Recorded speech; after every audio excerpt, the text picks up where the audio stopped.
Hey guys, how you doing? First off, just want to say thank you to all our new subscribers. Really means, I know I've said it before, it means a lot to Stacy and I that you guys are subscribing. And we think that the first milestone was a lot of fun doing the baby food challenge. Our next milestone is going to be 100 subscribers, and we're hoping to maybe do something fun. If you have any ideas or suggestions on what we can do for the 100 marker, let us know. And then after that, I think we're going to go 500, then 1,000, then 5,000, and so on. But real quick, just want to say, this is going to be the third story of our Halloween specials, and is by far the scariest. So, that being said, us being a family-friendly channel, please make sure your little ones are not listening to the story, because it's definitely one that is scary. It will cause nightmares. There's some suggestive language in it and whatnot. And the reason it's so scary, in my opinion, is it's inspired by a true story.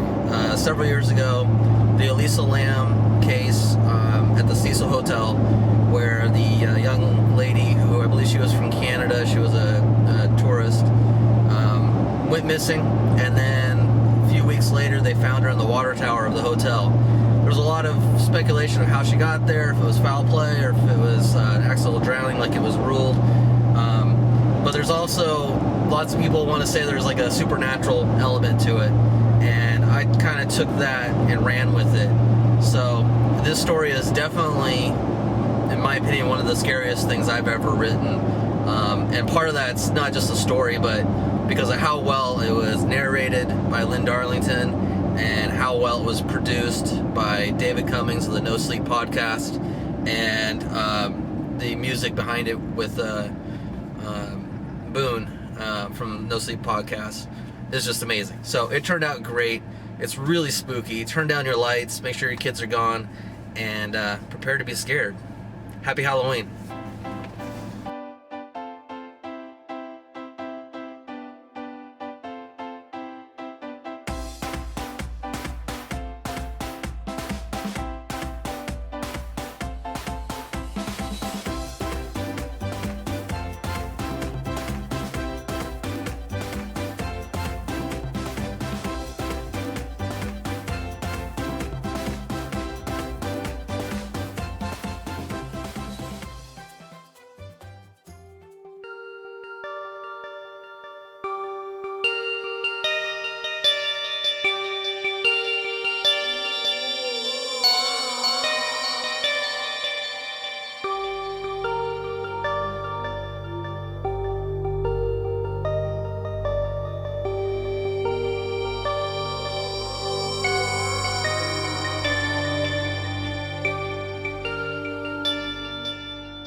It's not what it seems at the Cecil Hotel, not by a long shot. Beyond the vintage European-styled rooms and lobby that pays tribute to the nostalgic era of the 1920s, something evil lurks. Murders and suicides plagued the hotel early on, and at least 2 serial killers are known to have stayed within the hotel as they actively killed the citizens of LA. Jacqueline knew this, of course. It was her passion. She loved history, and she loved dark history even more. So a weekend trip to the Cecil Hotel sounded like the perfect creepy getaway. She arrived early on a drizzly Saturday morning with her single travel bag with an extra pair of clothing, her toothbrush, notebook, and camera. Jacqueline checked into the hotel and requested room 1414. The same room that the Night Stalker had supposedly stayed in. She tossed her backpack on the bed and started snapping pictures of the room. It was going to be a great entry to her blog. Around noon, Jacqueline made her way to the lobby and out for a quick lunch. On her way, she stopped at a nearby bookstore and bought a book on the Cecil Hotel. Then, book in one hand and sandwich in the other, Jacqueline returned to the hotel. Even with all of the ghost hunts Jacqueline had been on,